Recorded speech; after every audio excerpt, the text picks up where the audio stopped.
Hello and welcome to the Supercast. I'm your host, Superintendent Anthony Godfrey. You could say she has a way with words. We're talking about Sophia Montana, a 6th grade student at Daybreak Elementary School. On this episode of the Supercast, find out how Sophia managed to win the Utah Regional Spelling Bee in a tough 5-hour competition, qualifying her to compete in the National Scripps Spelling Bee in Washington, D.C. How is she preparing to go up against the best in the U.S.? Listen and find out. We're here at Daybreak Elementary talking with Sophia Montana, the champion of the Northern Utah Regional Scripps Spelling Bee. First of all, congratulations. Thank you. So you are a 6th grader. How many years have you been participating in the spelling bee? Well, this is actually my first year ever participating. Your rookie year, you took state? Yeah, I did. And that's fantastic. Congratulations. What made you want to participate this year? Well, we just had it as an assignment, and so I did the assignment. But, I've had an interest in words before. I got a dictionary for my birthday, and I like looking up words. Okay, wait a minute. I have to pause here. You got a dictionary for your birthday and you love looking up words. Tell me a little bit about that. When did you first discover that you really loved words? Is this a recent thing? I guess it's a recent thing. I just wanted to know more words and, just increase my vocabulary and use cool sounding words instead of just boring basic words. I'm so impressed with that. Tell me, what are some of your favorite words? Staphylococci is one of my favorite ones. And is that a bacteria of some kind? Yes, it is. Oh, is it? Okay. Yeah. Can you tell me anything about it? It's gross, probably. Yeah. Okay. What are some other favorite words of yours? Lanyap sounds like a cool word. Oh, yeah, lanyap. Okay. Yeah. What else? And is that like a prize or a treasure, or what is it exactly? Try to remember what that means. Maybe some kind of treasure. I'm not sure. I'm not good at remembering all the definitions. Okay. It is a cool sounding word, though. Yeah. The definition doesn't really matter if it sounds cool. Yeah. What are some of the other words that you like? I like words like, I'm just thinking right of words. Xanthosis is means yellow, yellow something. Xanthosis? Yeah. Does that start with an X? Yeah. Okay. Any other words that are particular favorites? Psittacine, because it comes from the Greek root sitta, meaning parrot, and so psittacine would be related to parrots, and I've been interested in that word lately. Okay, cool. So do you just go through the dictionary from start to finish, or do you just let it drop open to a particular page and discover words from there? I just let it drop open to a page. Cool. Yeah. Do you write in it and kind of circle some favorites? No, I just remember them. You just remember them. That's even better. I have a few favorite words myself. I was an English teacher, and I like tatterdemalion, and I also like dodecahedron, which is a 12-sided shape. You already knew that, though. You're nodding your head. You knew what that was. Yeah. There are some great words. And sclerotic. Sclerotic is like arteriosclerosis, but it means that it's an organization can be sclerotic, meaning that things are kind of not moving very well. Anyway, so let's not talk about words. Let's talk about spelling. You started the spelling bee because it was an assignment. So let's talk with your teacher about that assignment. Introduce yourself and tell us a little bit about what you've been doing in class. My name's Tana Pippin, and I teach 6th grade at Daybreak Elementary. And I told my class that when I was in elementary school, I'd won our school spelling bee too. And I don't know, just spelling is really important, and I'll always try to implement it into stuff that we're doing. And so we do spelling in class. They have their spelling words every week. And Sophia is an amazing speller. She always has been. So I was just really excited to watch her through this whole process. That's fantastic. Now, so you were a speller, you were a competitor. Tell me about your experience when you were a student. Oh, I grew up in a little town in Washington, so Okay, all right. that's as far as I went, though. Just the school. The town. School bee. Mm-hmm. The school bee or the town bee? Did Did everyone gather in the town square and watch you maybe not that small, conquer? Okay. But yeah, it was way back in the day. Do you remember some of your words? I unfortunately no. I No? know we wrote. I know I have it somewhere in a box, but I don't remember what they were. Do you remember any prizes or anything like that? Well, I was just telling her that my English teacher, when I was in 8th grade, and Yeah. that one, it was my first year at that junior high, and she brought me like a little. She had run to her classroom. She was a foods teacher, and she taught one class of English, but she just came and surprised me with a little heart box with 3 pieces of chocolate in it, and I kept that little box for years. Wow. Mrs. Friswold was her name. Mrs. Friswold. Well done, Mrs. Friswold, wherever you are. That's awesome. That's really cool. My brother was in the National Spelling Bee, actually, many years ago. Listeners will know just how long ago it was. One of the things he won was a Commodore 64 computer with a cassette tape drive. So there were fewer words back then available to spell, even. But the one that he messed up on was Fugetta. Fugetta has an H in it, and he did not know it had an H. Stay with us. When we come back, Sophia shares the winning word that made it possible for her to compete at a national level.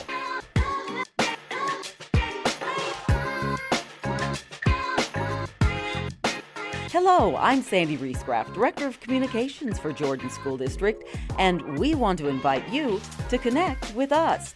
So many exciting things are happening in your child's school, your neighbor's school, in every school here every day. Don't miss out on following the fun or simply staying informed when there's important information we need to share. Join us at jordandistrict.org or follow us on Facebook, Twitter, and Instagram at Jordan District. We can't wait to connect.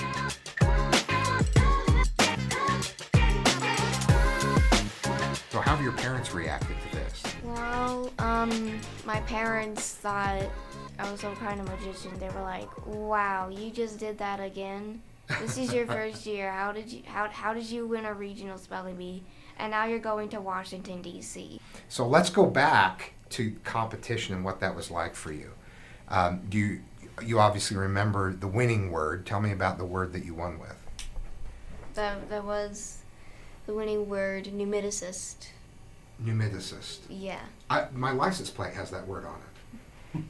I'm just kidding. What does the word actually mean? Or do you know, what can you tell me about the word? Some kind of thing to do with seaweed. I remembered it like some kind of algae. Oh, okay. Yeah. And is this a word that you had studied in advance, or is this one that was just thrown out for you? I studied it in advance. I was going through like flashcards and I found the word, luckily, because if I wasn't doing that, I wouldn't have known the word. Like, Now- it was just a few days before. Now, sometimes they have a set list. Did they have a set list that they said they would be drawing from?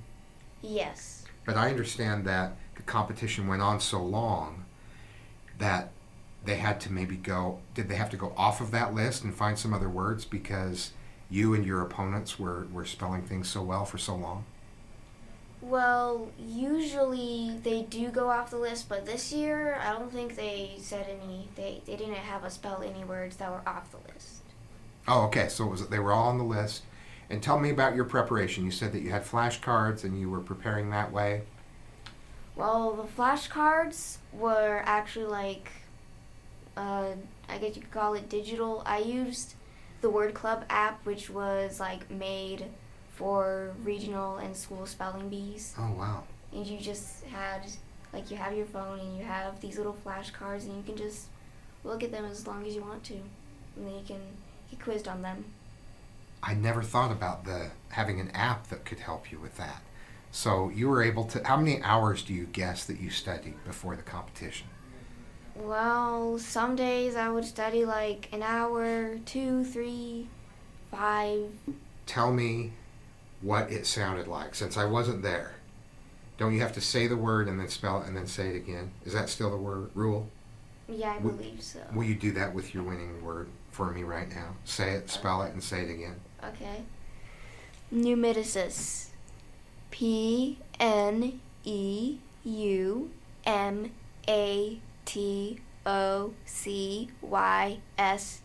Numiticist. Wow. Very nice. Very poised.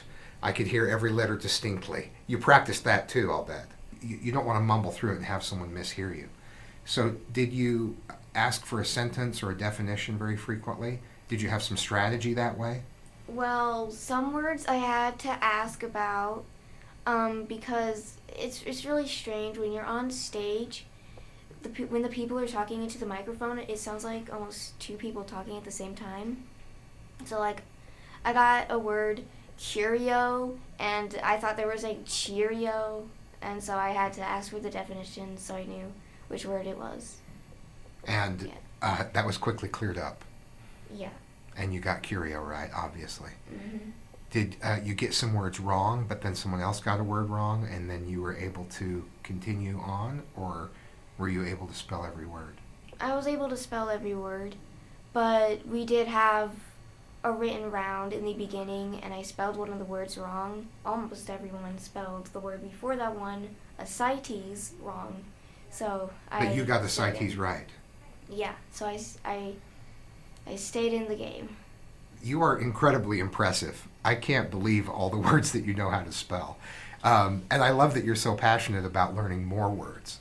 So tell me what you're doing to prepare now for the national level. Well, I look around for any words that I can find. I have this book that has, like, stuff about etymology and, like, spelling rules, like where to put a double consonant, and I sometimes study that. And then when I won the regional spelling bee, they gave me, like, this little gift card that was for this, I think, company called Hexco, and I got like 800 words that were really hard, that were likely to come up on the National Spelling Bee to study, and I'm also doing that, and it's online. Great. So do you have all 800 words down cold already? No, I only have a few words, but I will keep studying, and I will eventually study all the words. When does the competition happen and where? It happens in Washington, D.C., I think around the Gaylord National Resort. I think that's what it's called. Yeah. And it is going to happen during the last week of May. Like, they do it on 2 different days, like preliminaries, finals, and so that's why we're going to be there for a week. And also, we do a lot of fun stuff there. It's not only the spelling bee, so you get to tour around yeah. and see some of the monuments and sites. Yeah, that'll be really fun. That's really cool. I love Washington, D.C. Have you been before? No, I haven't. So no matter how well you do in the competition, this is going to be really exciting. It is. It will be. And my cousin lives in Washington, D.C., so I'll get to see her too. I might stay like a few more days just to see her. Oh, that's awesome. So you've got a cousin there. This is going to be fantastic regardless of the outcome. I know. But I like your chances of doing very well at the national level. You've got the eye of the tiger. I can tell that you have that competitive spirit. So I've heard that it's not only words in the English language that you'll have to spell. Is that accurate? Yes, there are many different words. There's German words, Spanish, and Greek, and Latin words. That is pretty incredible that they're going to make you spell words from other languages. Very impressive. So I think it's really cool also that you're not just studying a list of words, but you're studying rules about how spelling works. And do you also study kind of roots to words? Does that help? Yes, it definitely does. Like I was saying, like the Greek "sita" meaning parrot, and like just a basic one like pre meaning before, post, after, and just tons of others. So it kind of helps you break words down into different elements that maybe help you spell things a little more easily. Yeah, it does.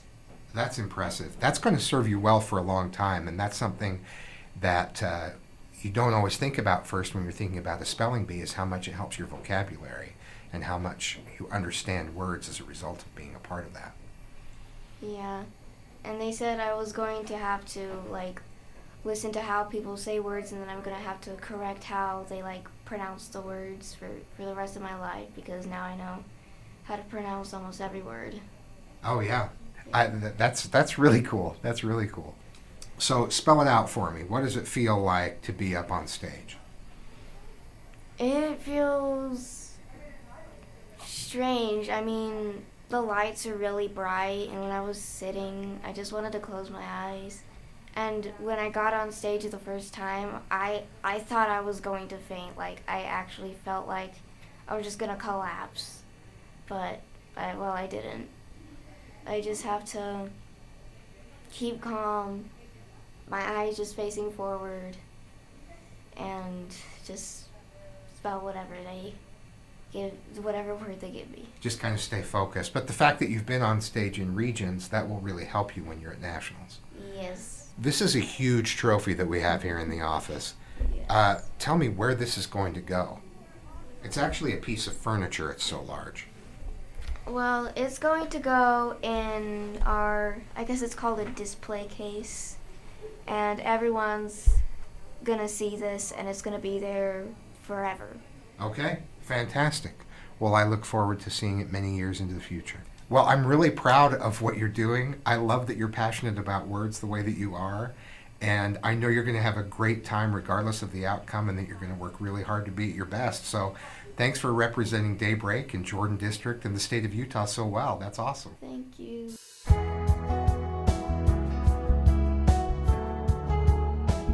Thanks for joining us on another episode of the Supercast. Remember, education is the most important thing you will do today. We'll see you out there.